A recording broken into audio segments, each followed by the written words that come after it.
ನಮಸ್ಕಾರ ನನ್ನ ಹಿತೈಷಿಗಳಿಗೆ. ನಿಮ್ಮೆಲ್ಲರೂ ಪ್ರೀತಿಯಿಂದ ನಾನು ತುಂಬ ಚೆನ್ನಾಗಿದ್ದೀನಿ. ನೀವೆಲ್ಲರೂ ಚೆನ್ನಾಗಿದ್ದೀರಾ ಅಂತ ತಿಳ್ಕೊಂಡಿದ್ದೀನಿ. ಬನ್ನಿ ಇವಾಗ ಒಂದು ಮೆಂತ್ಯ ಉಂಡೆ ಮಾಡೋದು ಹೇಗೆ ಅಂತ, ಬಾಣ್ತಿ ಕೊಡೋದು ಮೆಂತ್ಯ ಉಂಡೆ ಮಾಡೋದು ಹೇಗೆ ಅಂತ ನೋಡೋಣ ಬನ್ನಿ. ಇನ್ನೂ ನನ್ನ ಚಾನಲ್ನ ಯಾರು ಸಬ್ಸ್ಕ್ರೈಬ್ ಮಾಡ್ಕೊಂಡಿಲ್ವೋ ಸಬ್ಸ್ಕ್ರೈಬ್ ಮಾಡಿ, ಶೇರ್ ಮಾಡಿ, ಕಮೆಂಟ್ ಮಾಡಿ, ಲೈಕ್ ಮಾಡಿ. ಮತ್ತು ನಂದು ಮೊನೋಟೈಸ್ ಆನ್ ಆಗಿದೆ. ದಯವಿಟ್ಟು ಇದು ಬರುತ್ತೆ, ಅಡ್ವರ್ಟೈಸ್ಮೆಂಟ್ನ ಸ್ಕಿಪ್ ಮಾಡಬೇಡಿ. ಇದೊಂದು ಸಹಾಯ ಮಾಡಿ. ಈಗ ಮೆಂತ್ಯ ಉಂಡೆ ಹೇಗೆ ಮಾಡೋದು ಅಂತ ನೋಡೋಣ ಬನ್ನಿ. ನೋಡಿ, ಮೆಂತ್ಯನ ಈ ಥರ ಪುಡಿ ಮಾಡ್ಕೊಂಡಿದ್ದೀನಿ. ತುಂಬ ನೈಸ್ ಆಗೋದು ಬೇಡ, ಈ ಥರ ಪುಡಿ ಮಾಡಿಟ್ಕೊಂಡಿದ್ದೀನಿ. 1 ಕಪ್ ಮೆಂತ್ಯನ 2 ಕಪ್ ಹಾಲು ತೊಗೊಂಡಿದ್ದೀನಿ. 2 ಕಪ್ ಹಾಲು ತೊಗೊಂಡಿದ್ದೀನಿ. 1/4 ಕಪ್ ಮೆಂತ್ಯ ತೊಗೊಂಡಿದ್ದೀನಿ. ಇದರಲ್ಲಿ ಒಂದು 6 ಅವರ್ ನೆನಿಬೇಕು. ಮೆಂತ್ಯ ಪುಡಿ ಮಾಡಿದ್ವಲ್ಲ ಅದನ್ನು ಹಾಲಲ್ಲಿ 6 ಅವರ್ ನೆನೆಸ್ಕೊಳ್ಬೇಕು. 6 ಅವರ್ ನೆನಿಲಿ. ಇದು ಕಾಯಿಸಿ ಆರಿಸಿ ಹಾಲಲ್ಲೇ ನೆನೆಸ್ಬೇಕು. ನೀರಲ್ಲೆಲ್ಲ ನೆನೆಸ್ಕೊಳಕ್ಕೆ ಹೋಗಬೇಡಿ. ಅದೇನಕ್ಕೆ ಹಾಲಲ್ಲಿ ನೆನೆಸ್ಬೇಕು ಅಂತ ನಾನು ವೀಡಿಯೋದಲ್ಲಿ ಹೇಳ್ತೀನಿ. ನೋಡಿ ಇದು 6 ಅವರ್ 7 ಅವರ್ ನೆನಿಲಿ. ನೋಡಿ, ಇಷ್ಟು ಹಾಲಿದ್ರೆ ಸಾಕು. ಇದಿವಾಗ ಒಂದು ಮುಚ್ಚಿಟ್ಬಿಡೋಣ.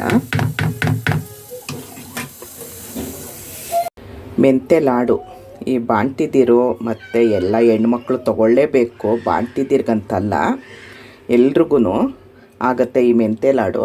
ಏನೇನು ಬೇಕು ಅಂತ ನೋಡೋಣ ಬನ್ನಿ. ಎಷ್ಟು ಸಾಮಾನು ತೆಗೆದಿಟ್ಟೆ ಅಂದರೆ ನನಗೇನೆ ಇಷ್ಟೊಂದು ಅಂತ ಅನ್ನಂಗಾಯಿತು. ನಾನು ಯಾಕಂದರೆ ಆಗಲೇ 4-5 ವರ್ಷ ಆಗಿತ್ತು ಮಾಡಿ. ಏನೇನು ಬೇಕು ಅಂತ ನೋಡೋಣ ಬನ್ನಿ. ನೋಡಿ, ಇದು ಬೆಳಗ್ಗೆ ಮೆಂತ್ಯನ ಪುಡಿ ಮಾಡ್ಕೊಂಡು ಹಾಲಲ್ಲಿ ನೆನೆಸಿಟ್ಟಿದ್ವಲ್ಲ. ನೋಡಿ, ಇವಾಗ ಈ ಥರ ಇಷ್ಟು ನೆಂದಿದೆ. ಅದು ಗೋಧಿ ಇಟ್ಟಬೇಕು. ಒಂದು 2 ಕಪ್ಪು ಗೋಧಿ ಇಟ್ಟಬೇಕು. ನೀವು ಡ್ರೈ ಫ್ರೂಟ್ಸ್ ಎಲ್ಲ ಎಷ್ಟು ಹಾಕ್ಕೊಂಡ್ರೂ ನಡೆಯುತ್ತೆ. ನಾನು ಅದಕ್ಕೆ ಅಳತೆ ಏನೂ ಹೇಳ್ತಿಲ್ಲ. ನಾನೆಲ್ಲ ಇದು ರೆಡಿ ಮಾಡಿ ಇಟ್ಕೊಂಬಿಟ್ಟಿದ್ದೆ ಈ ಥರ. ನೋಡಿ, ಇನ್ನೂ ಎಲ್ಲ ಬೇಕಾಗತ್ತೆ ಅಂಟುಂಡೆ ಮಾಡೋಕ್ಕೆ ಅಂದ್ಬಿಟ್ಟು. ಆಳ್ವಿ ಹಾಕ್ಬಿಟ್ಟು ಅಂಟುಂಡೆ ಮಾಡ್ತೀವಿ. ಅದಕ್ಕಂತೇಳಿ ಎಲ್ಲ ನಾನು ಇಷ್ಟಿಷ್ಟು ಅಂತ ರೆಡಿ ಮಾಡಿ ಇಟ್ಕೊಂಬಿಟ್ಟಿದ್ದೆ. ಇನ್ನು ಆಮೇಲೆ ಕೃಷ್ಣ ಬಂದಮೇಲೆ ಬಾಣ್ತಿದ್ದೀರ ಕೆಲಸನೇ ಜಾಸ್ತಿ ಇರುತ್ತೆ. ಅದ್ರ ಮಧ್ಯೆ ಇದಾಗಲ್ಲ ಅಂಥೇಳಿ ನೋಡಿ, ಬಾದಾಮಿನ ಹಿಂಗೆ ಕಟ್ ಮಾಡಿ ಇಟ್ಕೊಂಡಿದ್ದೀನಿ. ಇದಕ್ಕೆ ಗೋಡಂಬಿ ಹಾಕಲ್ಲ, ಯಾಕಂದರೆ ಬಾಣ್ತಿದ್ದೀರಿಗೆ ಪಿತ್ತ ಅದು ಗೋಡಂಬಿ. ಅದಕ್ಕೋಸ್ಕರ ಮಗುಗೆ ಕಫ ಕಟ್ಟುತ್ತೆ ಅಂತ ಗೋಡಂಬಿ ಒಂದು ಹಾಕಲ್ಲ. ನೀವು ಬೇಕಾದ್ರೆ ಹಾಕ್ಕೊಳ್ಬೋದು. ಬಾಣ್ತಿದ್ದೀರಿಗೆ ಕೊಡೋದಲ್ಲ ಅಂದರೆ ಗೋಡಂಬಿ ಹಾಕ್ಕೊಳ್ಳಿ, ಇಲ್ದಿದ್ರೆ ಬೇಡ. ಸ್ವಲ್ಪ ಪಿಸ್ತಾ, ಇದು ಅಕ್ರೋಟು, ಸ್ವಲ್ಪ ಉತ್ತತ್ತಿ ಅಂತೀರ ನೀವು, ನಾವು ಒಣಖರ್ಜೂರ ಅಂತೀವಿ. ನೋಡಿ, ಒಣಖರ್ಜೂರನ ಬೀಜ ಎಲ್ಲ ತೆಗೆದು ಈ ಥರ ಪುಡಿ ಮಾಡಿ ಇಟ್ಕೊಂಡಿದ್ದೀನಿ. ಒಣ ಕೊಬ್ಬರಿ ಮೇಯ್ನ್ ಬೇಕೇ ಇದಕ್ಕೆ. ನೀವು ಹಸಿ ಕೊಬ್ಬರಿ ಹಾಕೋಕ್ಕಾಗಲ್ಲ, ಒಣಗಿದ ಕೊಬ್ಬರಿ. ಮತ್ತು ನೋಡಿ, ದ್ರಾಕ್ಷಿ, ಒಣ ದ್ರಾಕ್ಷಿ. ಇದು ಫೂಲ್ ಮಕಾನ್ ಅಂತಾರೆ, ತಾವರೆವಿನ ಬೀಜ. ತುಂಬ ಒಳ್ಳೆಯದು, ಮೂಳೆಗಳಿಗಂತೂ ಇದು ತುಂಬ ಒಳ್ಳೆಯದಿದು. ಆಮೇಲೆ ಅಂಟು ಅಷ್ಟೇ ಒಂದು 100-150 ಗ್ರಾಮ್ ತೊಗೊಂಡಿದ್ದೀನಿ. ಗಸಗಸೆ ನೀವೆಷ್ಟಾದರೂ ಹಾಕ್ಕೊಳ್ಬೋದು, ಇಷ್ಟೇ ಅಷ್ಟು ಅಂತಲ್ಲ. ಆಮೇಲೆ ನೋಡಿ, ಒಂದು ಶುಂಠಿ ತೊಗೊಂಡಿದ್ದೀನಿ. ಇದು ಬಜೆ ತೊಗೊಂಡಿದ್ದೀನಿ. ಇದು ಜ್ಯೇಷ್ಠ ಮಧು, ಜಾಕಾಯಿ, ಒಂದು 8 ಲವಂಗ ತೊಗೊಂಡಿದ್ದೀನಿ. ಒಂದು 7-8 ಏಲಕ್ಕಿ ತೊಗೊಂಡಿದ್ದೀನಿ. ಇದು ಹಿಪ್ಲಿ, ಇದು ದೊಡ್ಡ ಕಾಳುಮೆಣಸು ಅಂತಲೇ ಅಂತಾರೆ, ಹಿಪ್ಲಿ ಅಂತಾರೆ, ಪಿಪ್ಲಿ ಅಂತಾರೆ. ಅದನ್ನು ತೊಗೊಂಡಿದ್ದೀನಿ ನಾನು. ಇದನ್ನಿಷ್ಟನ್ನು ಪುಡಿ ಮಾಡ್ಕೊಬೇಕು. ಹೇಗೆ ಅಂತ ತೋರಿಸ್ತೀನಿ. ಒಂದು ಜಾಸ್ತಿನೇ, ಒಂದು 2.5-3 ದಪ್ಪ ಹಚ್ಚಿ ಬೆಲ್ಲನ ಕುಟ್ಟಿ ಪುಡಿ ಮಾಡಿಟ್ಕೊಂಡಿದ್ದೀನಿ. ನೋಡಿ, ಇಷ್ಟು ಐಟಮ್ ಬೇಕಿದ್ದಕ್ಕೆ. ಹೇಗೆ ಮಾಡೋದು ಅಂತ ನೋಡೋಣ ಬನ್ನಿ. ಫಸ್ಟು ಇದನ್ನು ಸ್ವಲ್ಪ ಕುಟ್ಕೊಂಡು ಮಿಕ್ಸಿಗೆ ಹಾಕ್ಕೊಳ್ಳೋಣ. ನೋಡಿ, ಜಾಕಾಯಿನ ಪುಡಿ ಮಾಡಿಕೊಂಡೆ. ಶುಂಠಿನ ಈ ಥರ, ಯಾಕಂದರೆ ಮಿಕ್ಸಿದ್ದು ಬ್ಲೇಡ್ ಹೋಗುತ್ತೆ ಅಂತ ಅಷ್ಟೇ. ಇದು ಜ್ಯೇಷ್ಠ ಮಧುನ ಈಗ ಪುಡಿ ಮಾಡಿ ಇಟ್ಕೊಂಡಿದ್ದೀನಿ. ಬಜೆನ ಹಿಂಗೆ ಕುಟ್ಟಿಟ್ಕೊಂಡಿದ್ದೀನಿ. ಇದನ್ನೊಂದು ಸ್ವಲ್ಪ ಮಿಕ್ಸಿಗೆ ಹಾಕ್ಕೊಳ್ಳೋಣ. ಈಗ ನೋಡಿ, ಈ ಥರ ನೈಸ್ ಆಯಿತು. ಬೇಕಾದ್ರೆ ನೀವು ಜರಡೆ ಇಟ್ಕೊಳ್ಬೋದು. ನಾನು ಜರಡೆ ಹಿಡಿತೀನಿ, ಯಾಕಂದರೆ ನೋಡಿ, ಇದು ತಿನ್ನುವಾಗ ನಾರು ಸಿಕ್ಕಿದ್ರೆ ಚೆನ್ನಾಗಿರಲ್ಲ ಜ್ಯೇಷ್ಠ ಮಧುದ್ದು ಎಲ್ಲ. ನೋಡಿ, ಕೃಷ್ಣ ಮಲಗಿದ್ದಾನೆ ಅಲ್ಲಿ. ಮಿಕ್ಸಿ ಹಾಕಿದ್ರೂ ಸೌಂಡ್ ಏನೂ ಇಲ್ಲ ನಮ್ಮ ಕೃಷ್ಣಂದು. ಇದನ್ನು ಜರಡೆ ಇಟ್ಕೊಬೇಕು. ಈಗ ಇದು ಒಂದೊಂದೇ ಉರಿಯೋದು ಹೇಗೆ ಯಾವ್ದು ಉರಿದ ಮೇಲೆ ಯಾವುದು ಉರಿಬೇಕು ಅಂತ ಹೇಳ್ತೀನಿ. ಇದನ್ನ ಮಾತ್ರ ಎಲ್ಲೂ ಸ್ಕಿಪ್ ಮಾಡಬೇಡಿ ವೀಡಿಯೋನ. ನೋಡಿ ಜರಡೆ ಹಿಡ್ದಿದ್ದಕ್ಕೆ ಈಗ ಬಂತು ನೋಡಿ, ಎಷ್ಟು ನಾರು ಮತ್ತು ಇದಿದೆ. ಇದನ್ನು ಬಿಸಾಡಬೇಡಿ, ನಿಜವಾಗ್ಲೂ ಇದನ್ನು ಬಿಸಾಡಬೇಡಿ. ನೀವು ಒಂದ್ಸರಿ ಕಷಾಯ ಮಾಡ್ಕೊಂಡು ಕುಡಿಬೋದು. ಇದನ್ನು ಎಲ್ಲ ಇದೆ ನೋಡಿ ಇದರಲ್ಲಿ, ಪ್ರತಿಯೊಂದು ಇದೆಯಲ್ವ ನಾವು ಮಿಕ್ಸಿಲಿ ಹಾಕಿರೋದು. ಇದನ್ನು ಕಷಾಯ ಮಾಡ್ಕೊಬೋದು, ದಯವಿಟ್ಟು ಬಿಸಾಕಬೇಡಿ ಇದನ್ನು. GRB ತುಪ್ಪ ಬಳಸ್ತಾ ಇದ್ದೀನಿ ನಾನು ಬಳಸೋದಿದ್ದು, ಯಾರೋ ಬಳಸು ಅಂತ ಹೇಳಿರೋದಲ್ಲ, ನಮಗಿದೆ ಮೊದಲಿಂದನೂ. ನೋಡಿ ಈಗ ಅರ್ಧ kg, ಮೋಸ್ಟ್ಲಿ ಒಂದು 1/4 kg ತುಪ್ಪ ಬೇಕಾಗುತ್ತೆ ಇದಕ್ಕೆ, ಯಾಕಂದರೆ ನಾನು ಜಾಸ್ತಿ ಕ್ವಾಂಟಿಟಿ ಮಾಡ್ತಾಯಿದ್ದೀನಿ. ಅಂಟಿಸೋದು ಹೇಳ್ಬೇಕಲ್ಲ ನೋಡಿ, ಸ್ಟವ್ ಅಂಟಿಸಿದ್ದೀನಿ, ಬಾಣಲೆ ಇಟ್ಟಿದ್ದೀನಿ, ಇದೆಲ್ಲ ಹೇಳ್ಬೇಕಲ್ವ. ನೋಡಿ ಗಸಗಸೆ ಹಾಕ್ಕೊಂಡಿದ್ದೀನಿ, ಗಸಗಸೆ ಹುರ್ಕೊಳ್ಳೋಣ.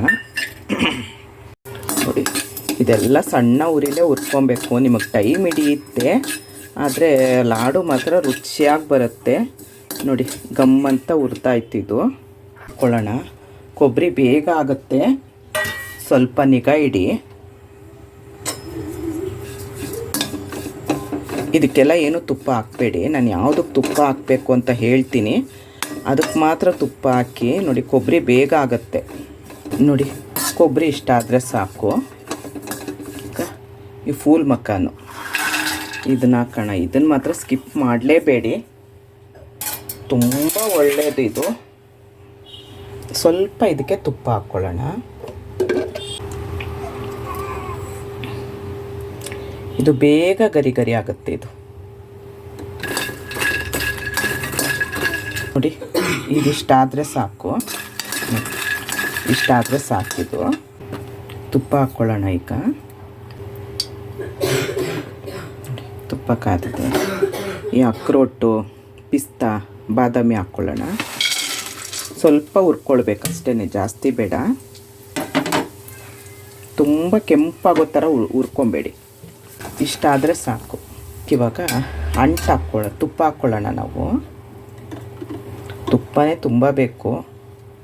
ತುಪ್ಪ ಆಗದೆ ಇರೋರು ತುಪ್ಪ ಹಾಕಲೇಬೇಕು. ತುಪ್ಪ ಆಗಲ್ಲ, ಸ್ಮೆಲ್ಲು, ನಮಗೊಬ್ರೊಬ್ರಿಗೆ ತುಪ್ಪ ತಿನ್ನಲ್ಲ ಅಂಥವ್ರು ಬೇರೆ ಯಾವುದಾದ್ರೂ ರಿಫೈನ್ಡ್ ಆಯಿಲ್ ಬಳಸಿ. ಕಡಲೆಕಾಯಿ ಎಣ್ಣೆ ಅಂತೂ ಬಳಸಬೇಡಿ, ಅದು ಸ್ಮೆಲ್ಲು ಬೇಗ ಒಂಥರ ಕೌಂಟ್ ಸ್ಮೆಲ್ ಬಂದ್ಬಿಡುತ್ತೆ.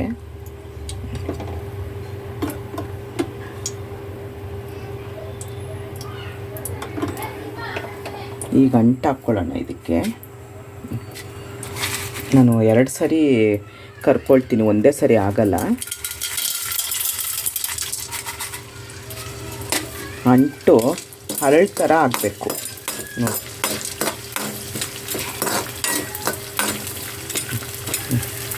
ಹೇಗಾಗ್ತಿದೆ ನೋಡಿ. ಸಣ್ಣ ಉರಿಲೇ, ಎಲ್ಲ ಸಣ್ಣ ಉರಿಲೇ ಹುರ್ಕೊಬೇಕು, ಅದು ಮೇಯ್ನು.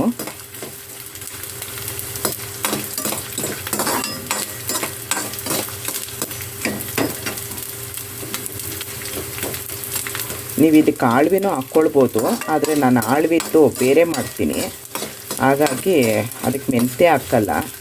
ಅದಕ್ಕೆ ಇದು ಮೆಂತ್ಯದೇ ಬೇರೆ, ಆಳ್ವಿದ್ದೇ ಬೇರೆ ಮಾಡ್ತೀನಿ ನಾನು. ಆಳ್ವಿ ಹಾಕ್ಕೊಂಡು ಚೆನ್ನಾಗಿರುತ್ತೆ, ಹಾಕ್ಕೊಳ್ಬೋದು ನೀವು. ನಾನು ಎರಡಕ್ಕೂ ಆಗೋಗುತ್ತಲ್ವ ಆಳ್ವಿ ಅಂತ ಅಷ್ಟೇ. ನೋಡಿ ಹೇಗೆ ಕಡಲೆಪುರಿ, ನೀವು ಮಂಡಕ್ಕಿ ಅಂತೀರಲ್ಲ, ಕೆಲವೊಬ್ಬರು ಮಂಡಕ್ಕಿ ಅಂತಾರೆ, ನಾವು ಕಡಲೆಪುರಿ ಅಂತೀವಿ.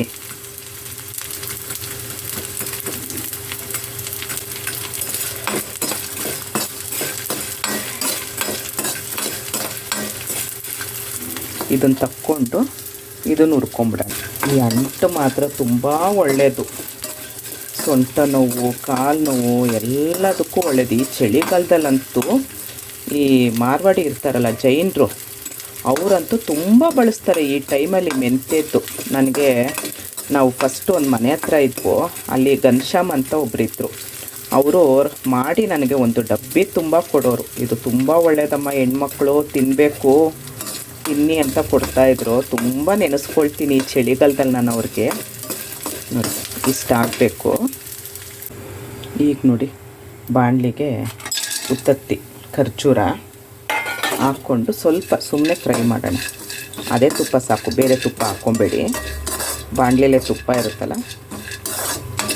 ಈಗ ದ್ರಾಕ್ಷಿ ಹಾಕ್ಕೊಳ್ಳೋಣ. ಡ್ರೈ ಫ್ರೂಟ್ಸ್ ಹುರಿದಿದ್ದಾಯಿತು, ಮಕಾನ್ ಹುರಿದಿದ್ದಾಯಿತು, ಗಸಗಸೆ ಹುರ್ಕೊಂಡಿದ್ದೀವಿ, ಕೊಬ್ಬರಿ ಹುರ್ಕೊಂಡಿದ್ದೀವಿ, ಇದು ಪುಡಿ ಮಾಡ್ಕೊಂಡಿದ್ದೀವಿ. ಇವಾಗ ಇದು 2 ಬ್ಯಾಲೆನ್ಸ್ ಇದೆ ನೋಡಿ, ಇದು ಆಗಿದೆ. ಇದು ಸಾಕು, ಇಷ್ಟೇ ಸಾಕು. ಈಗ ಸ್ವಲ್ಪ ಜಾಸ್ತಿನೇ ತುಪ್ಪ ಹಾಕ್ಕೊಳ್ಳೋಣ. ನೋಡಿ, ಮೆಂತ್ಯಕ್ಕೆ ನೆನೆಸಿಟ್ಟಿದ್ವಲ್ಲ ಅದು ಹಾಕ್ಕೊಳ್ಬೇಕು ಇವಾಗ ಇದಕ್ಕೆ. ಇದು ಇವಾಗ ಮುದ್ದೆ ಅನಿಸುತ್ತೆ, ಅದು ಉರಿತಾ ಸರಿಯಾಗುತ್ತೆ. ಸ್ವಲ್ಪ ನಾವು ಇದನ್ನು ಹೀಗೆ ಪ್ರೆಸ್ ಮಾಡ್ತಾ ಸ್ವಲ್ಪ ಎಲ್ಲ ಪುಡಿ ಮಾಡೋಣ. ಉರಿತಾ ಇದಂತೂ ಒಂದು 10 ನಿಮಿಷ ಬೇಕಾಗ್ಬೋದು ಉರಿಯೋದಕ್ಕೆ.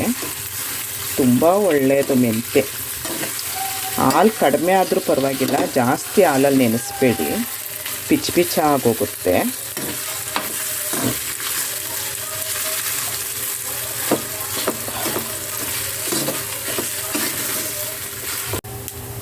ನೋಡಿ, ಮೆಂತ್ಯ ಇಷ್ಟ ಆಗಬೇಕು, ಈ ಥರ ಆಗಬೇಕು ಮೆಂತ್ಯ. ಇಲ್ಲಿವರೆಗೂ ಉರಿಬೇಕು. ಒಂದು 8-10 ನಿಮಿಷ ತೊಗೊಳುತ್ತೆ ನಿಮಗೆ. ಸಣ್ಣ ಉರಿಲೇ ಉರಿಬೇಕು. ದೊಡ್ಡ ಉರಿಲಿ ಉರಿದ್ರೆ ಇದಾಗುತ್ತೆ, ಲಾಡು ಸರಿ ಬರಲ್ಲ, ಕಹಿ ಆಗುತ್ತೆ. ಒಂದು ಕಡೆ ಉರಿದಿರುತ್ತೆ, ಒಂದು ಕಡೆ ಹಸಿ ಇರುತ್ತೆ. ನೋಡಿ, ಒಂಚೂರು ತಳ ಅಂತಿಲ್ಲ, ಈ ಥರ ಉರಿಬೇಕು.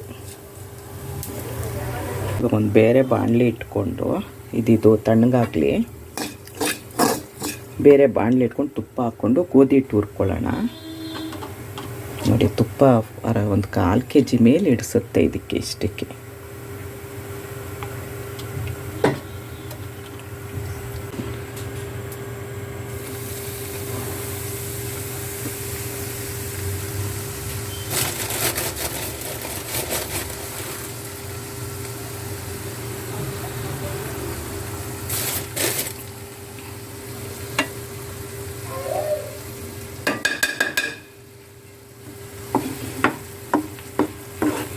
ಇದನ್ನು ಕೆಂಪು ಹುರ್ಕೊಳ್ಬೇಕು.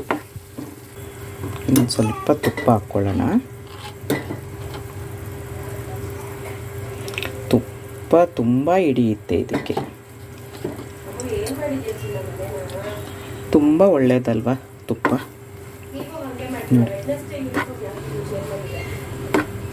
ಇದು ಕೆಂಪು ಹುರ್ಕೊಳ್ಳೋ ಅಷ್ಟೊತ್ತಿಗೆ ನಾವು ಇದೆಲ್ಲ ಒಂದೊಂದೇ ಮಿಕ್ಸಿಗೆ ಹಾಕ್ಕೊಂಬಿಡೋಣ. ನೋಡಿ, ಎಲ್ಲ ಮಿಕ್ಸಿಗೆ ಹಾಕ್ಕೊಳ್ಬೇಕು. ಫಸ್ಟು ಗಸಗಸೆ ಹಾಕ್ಕೊಬೇಕು, ಸ್ವಲ್ಪ ನೈಸಾಗಲಿ ಗಸಗಸೆ, ಇಲ್ದಿದ್ರೆ ಹೊಂದ್ಕೊಳ್ಳಲ್ಲ. ಎಲ್ಲ ಮಿಕ್ಸಿಗೆ ಹಾಕ್ಕೊಳ್ಬೇಕು. ಫಸ್ಟು ಗಸಗಸೆ ಹಾಕ್ಕೊಳ್ತೀನಿ, ಆಮೇಲೆ ಡ್ರೈ ಫ್ರೂಟ್ಸ್ ಹಾಕ್ಕೊಳ್ತೀನಿ. ಕೊಬ್ಬರಿ ಜೊತೇಲಿ ಇದು ಹಾಕ್ಕೊಳ್ಳೋಣ, ಇಲ್ಲಾಂದರೆ ಇದು ನೈಸಾಗಲ್ಲ. ನೋಡಿ, ಗಸಗಸೆ ಹುರಿದಿದ್ದಾಯಿತು, ಎಷ್ಟು ಘಮ ಅಂತಿದೆ ಗೊತ್ತಾ. ನೋಡಿ, ಈ ಥರ. ಇವಾಗ ನೆಕ್ಸ್ಟ್ ಇದೆ ಮಿಕ್ಸಿಗೆ ಈ ಡ್ರೈ ಫ್ರೂಟ್ಸ್ ಹಾಕ್ಕೊಳ್ಳೋಣ. ಬಾದಾಮಿ, ಪಿಸ್ತಾ, ಅಕ್ರೋಟದ್ದು. ತುಂಬ ತರ್ತರಿ ಮಾಡಬೇಕು, ತುಂಬ ನೈಸ್ ಬೇಡ, ತುಂಬ ತರ್ತರಿ. ನೋಡಿ, ಇದಾಯ್ತಲ್ಲ. ನೋಡಿ, ಇದು ಗೋಧಿ ಹಿಟ್ಟು ಹಾಕ್ತಾ ಬಂತು. ನಾವು ಪುಡಿ ಮಾಡಿ ಇಟ್ಕೊಂಡಿದ್ವಲ್ಲ, ಇಡ್ಲಿ ಶುಂಠಿ ಪೌಡ್ರು, ಅದನ್ನೊಂದು ಸ್ವಲ್ಪ ಹಾಕ್ಕೊಳ್ಳೋಣ. ಯಾಕಂದ್ರೆ ಅದೆಲ್ಲ ಹಸಿ ಇತ್ತಲ್ಲ, ಇದ್ರ ಜೊತೆಲೇ ಫ್ರೈ ಆಗುತ್ತೆ. ಸ್ವಲ್ಪ ಅಷ್ಟೇ, ಜಾಸ್ತಿ ಏನಿಲ್ಲ.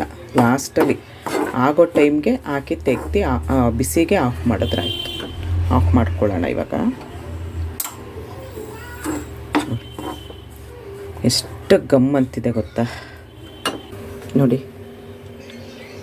ಗೋಡಂಬಿ, ಪಿಸ್ತಾ, ಅಕ್ರೋಟು ಇಷ್ಟಾದರೆ ಸಾಕು. ನೋಡಿ, ತುಂಬ ನೈಸ್ ಬೇಡ. ಇವಾಗ ಇದು ಖರ್ಜೂರ ಇದೆಯಲ್ಲ, ಇದಕ್ಕೆ ಸ್ವಲ್ಪ ಕೊಬ್ಬರಿ ಹಾಕ್ಕೊಳ್ಳೋಣ. ಇಲ್ಲಾಂದರೆ ಬೇಗ ಅದು ಪೇಸ್ಟ್ ಎಣ್ಣೆ ಬಿಟ್ಟಂಗೆ ಆಗುತ್ತೆ.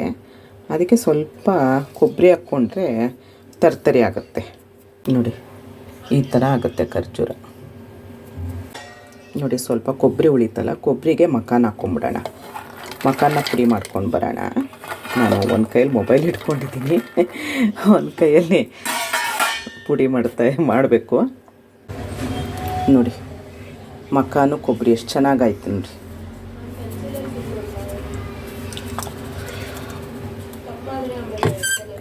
ಇದನ್ನು ಇವಾಗ ಒಂದು ರೌಂಡು ಮಿಕ್ಸಿಗೆ ಹಾಕ್ಕೊಳ್ಳೋದು. ಈ ಥರ ಆಗಿದೆ. ಎಲ್ಲ ಒಂದಕ್ಕೆ ತಕ್ಕೊಳ್ಳೋದು. ಈಗ ನೋಡಿ, ಮೆಂತ್ಯ ಹುರಿದಿರೋದು ರೆಡಿ ಇದೆ. ಇದಿದೆ ಪಾಕ. ಒಂದು ತಿನ್ನೆಲ್ಲ ಮುಗೀತು. ಪಾಕ ಒಂದು ತೆಕ್ಕೊಳ್ಬೇಕು. ಬೆಲ್ಲ ಸ್ವಲ್ಪ ಪಾಕ ಬರಲಿ. ಈಗ ಇದಕ್ಕೆ ಇದೇ ಬಾಣಲಿಗೆ ಹಾಕ್ಕೊಂಡೆಲ್ಲ ಮಿಕ್ಸ್ ಮಾಡ್ಕೊಳ್ಳೋಣ. ನೋಡಿ ಎಲ್ಲ ಪ್ರತಿಯೊಂದು ಇದಕ್ಕಾಕಿ ಮಿಕ್ಸ್ ಮಾಡ್ಕೊಳ್ಳೋದು. ಎಲ್ಲ ಮಿಕ್ಸ್ ಮಾಡಬೇಕು, ಚೆನ್ನಾಗಿ ಮಿಕ್ಸ್ ಮಾಡಬೇಕೆಲ್ಲ. ನನಗೂ ತುಂಬ ಇಷ್ಟ ಆಯಿತು, ಅದಕ್ಕೆ ಜಾಸ್ತಿ ಮಾಡಿದ್ದೀನಿ. ನೋಡಿ ಎಲ್ಲ ಮಿಕ್ಸ್ ಆದಮೇಲೆ ಈ ಥರ ಉಂಡೆ ಕಟ್ಟೋಕ್ಕಾಗಬೇಕು, ಆವಾಗ ಕರೆಕ್ಟ್ ಬಂದಿದೆ ಅಂತ. ಇದೇ ಟಿಪ್ಸ್ ಇದಕ್ಕೆ. ಆಮೇಲೆ ನಾನು ಹಾಲಲ್ಲಿ ಯಾಕೆ ನೆನೆಸೋದು ಮೆಂತೆನ ಹೇಳ್ತೀನಿ ವಿಡಿಯೋದಲ್ಲಿ ಅಂತ ಹೇಳಿದ್ದೆ. ಏನಕ್ಕೆ ನೆನೆಸೋದಂದರೆ ಕಹಿ ಹೋಗುತ್ತೆ ಅಂತ, ಅಷ್ಟು ಕಹಿ ಬರಲ್ಲ ಅಂಥೇಳಿ ಹಾಲಲ್ಲಿ ನೆನೆಸೋದು. ಮತ್ತು ನಿಮ್ಮ ಹತ್ರ ಹಿಪ್ಲಿನೇ ಹಾಕಿ ದಯವಿಟ್ಟು, ಇವಾಗ ಎಲ್ಲ ಕಡೆ ಸಿಗುತ್ತೆ ಹಿಪ್ಲಿ ಸಿಗಲಿಲ್ಲ ಅಂತ ಅಂದರೆ ಕಾಳು ಮೆಣಸು ಹಾಕಿ ಹಿಪ್ಲಿ ಹುಡ್ಕಕ್ಕೆ ಟ್ರೈ ಮಾಡಿ ಆಯಿತಾ. ನೋಡಿ ಬೆಲ್ಲ ಪಾಕ ಬರ್ತಾಯಿದೆ. ಇವಾಗ ಬೆಲ್ಲ ಪಾಕ ಹಾಕ್ಕೊಂಡು ಉಂಡೆ ಕಟ್ಟಿದ್ರೆ ನಮ್ಮ ಮೆಂತೆ ಉಂಡೆ ರೆಡಿ ತಿನ್ನೋದಕ್ಕೆ. ನನಗಂತೂ ನಿಜವಾಗ್ಲೂ ತುಂಬ ಇಷ್ಟ ಆಯಿತು. ನೋಡಿ ಎಷ್ಟು ಚೆನ್ನಾಗೆಲ್ಲ ಹೊಂದ್ಕೊಂಡಿದೆ. ನೋಡಿ ಏನೇನು ಹಾಕಿದ್ದೀವಿ ಅಂತ ವಿಡಿಯೋ ನೋಡಿದ್ರೇ ಗೊತ್ತಾಗೋದು. ಈ ಪುಡಿಲಿ ಏನೂ ಗೊತ್ತಾಗಲ್ಲ. ನೋಡಿ ಈ ಥರ ತರ್ತರಿ ಇರಲಿ, ಬಾಯಿಗೆ ಸಿಗಬೇಕು, ತುಂಬ ನೈಸ್ ಮಾಡಬೇಡಿ. ನೋಡಿ ಮೆಂತೆ ಅಂತೂ ಕಾಣಿಸೋದೇ ಇಲ್ಲ. ನೋಡಿ ನೋಡಿ ಇಲ್ಲೇನೋ ಡ್ರೈ ಫ್ರೂಟ್ ಸಿಗುತ್ತೆ ನೋಡಿ, ಈ ಥರ ಹಿಂಗೆ ಸಿಗಬೇಕು ಸ್ವಲ್ಪ, ಆವಾಗ ಚೆನ್ನಾಗಿರುತ್ತೆ. ನೀವು ಇದಕ್ಕೆ ಆಳ್ವಿನೂ ಹಾಕ್ಕೊಳ್ಬೋದು, ನಾನು ಆಳ್ವಿದು ಬೇರೆ ಮಾಡ್ತೀನಿ ಅದಕ್ಕೋಸ್ಕರ. ಎಲ್ಲನ ಸೋಸ್ಕೊಳ್ಳಿ. ನೋಡಿ ಎಷ್ಟು ಗಲೀಜು ಬಂದಿದೆ ನೋಡಿ, ಕಲ್ಲು ಮಣ್ಣು ನೋಡಿ. ನೋಡಿ ಈ ಥರ ಪಾಕ ಬಂದರೆ ಸಾಕು. ಇವಾಗ ಇದಕ್ಕೆ ಹಾಕಿ ಉಂಡೆ ಕಟ್ಟೋದು. ಬನ್ನಿ ಉಂಡೆ ಕಟ್ಟೋಣ. ಈಗ ತೆಗೆದಿಟ್ಕೊಂಡಿದ್ದೀನಿ. ಇದಕ್ಕಿವಾಗ ಪಾಕ ಹಾಕಿ ಬಿಸಿ ಬಿಸಿ ಇರುವಾಗಲೇ ಉಂಡೆ ಕಟ್ಟಬೇಕು. ಇಲ್ಲ ಅಂತ ಅಂದರೆ ನೋಡಿ ತೆಗೆದಿಟ್ಕೊಂಡಿದ್ದೀನಿ. ಇವಾಗ ನೋಡಿ ಈ ಥರ ಉಂಡೆ ಕಟ್ಟಬೇಕು. ನಿಮ್ಗೆ ಎಷ್ಟು ದಪ್ಪ ಬೇಕೋ ಅಷ್ಟು ದಪ್ಪ ಉಂಡೆ ಕಟ್ಕೊಳ್ಳಿ ಚೆನ್ನಾಗಿ. ಅದು ಹಿಂಗೆ ಮಾಡ್ತಾ ಇದ್ದಂಗೆ ಶೈನಿಂಗ್ ಬರುತ್ತೆ. ನೋಡಿ ನೋಡಿ ಎಷ್ಟು ಚೆನ್ನಾಗಿ ಕಾಣಿಸ್ತಿದೆ ನೋಡಿ. ಸ್ವಲ್ಪ ಬೆಲ್ಲ ಪಾಕ ಜಾಸ್ತಿ ಹಿಡಿಸುತ್ತೆ ನೋಡಿ. ನಾನು ಇನ್ನೂ ಪಾಕ ಉಳಿಸಿದ್ದೀನಿ, ಅರ್ಧ ಹಾಕ್ಕೊಂಡಿದ್ದೀನಿ ಅಷ್ಟೇ. ಅದು ತಣ್ಣಗಾದ್ಮೇಲೆ ಉಂಡೆ ಕಟ್ಟಕ್ಕೆ ಬರಲ್ಲ, ಅದಕ್ಕೋಸ್ಕರ. ನೋಡಿ ಎಲ್ಲ ಆಯಿತು ನೋಡಿ, ಎಷ್ಟು ಚೆನ್ನಾಗಾಗಿದೆ ನೋಡಿ. ಶೈನಿಂಗು ಮತ್ತು ಕಲರು ಟೇಸ್ಟು ತುಂಬ ಚೆನ್ನಾಗಿದೆ. ಒಂದು ಸರಿ ಮಾಡಿ, ಬಾಣ್ತಿ ಇರೋರು ಮಾಡಿ, ಬಾಣ್ತಿ ಇಲ್ದಿರೋರು ಮಾಡ್ಕೊಳ್ತೀನಿ. ತುಂಬ ಒಳ್ಳೆಯದು, ನಿಜವಾಗ್ಲೂ ಇರ್ತೀನಿ, ತುಂಬ ಒಳ್ಳೆಯದು. ಮೆಂತೆ ಡ್ರೈ ಫ್ರೂಟ್ಸು ಮತ್ತು ಅಂಟಾಕ್ಬಿಟ್ಟು ಮಾಡಿರೋ ಉಂಡೆ ರೆಡಿ ನೋಡಿ. ಒಂದು ಸರಿ ಮಾಡಿ ನೋಡಿ. ಮತ್ತು ನನ್ನ ವೀಡಿಯೋನ ದಯವಿಟ್ಟು ಸಬ್ಸ್ಕ್ರೈಬ್ ಮಾಡಿ ನೋಡಿ. ವೀಡಿಯೋನೆಲ್ಲೂ ಸ್ಕಿಪ್ ಮಾಡಬೇಡಿ. ಇಷ್ಟೊತ್ತು ನನ್ನ ವೀಡಿಯೋ ನೋಡಿದ್ದಕ್ಕೆ ತುಂಬ ಧನ್ಯವಾದಗಳು. Thank you.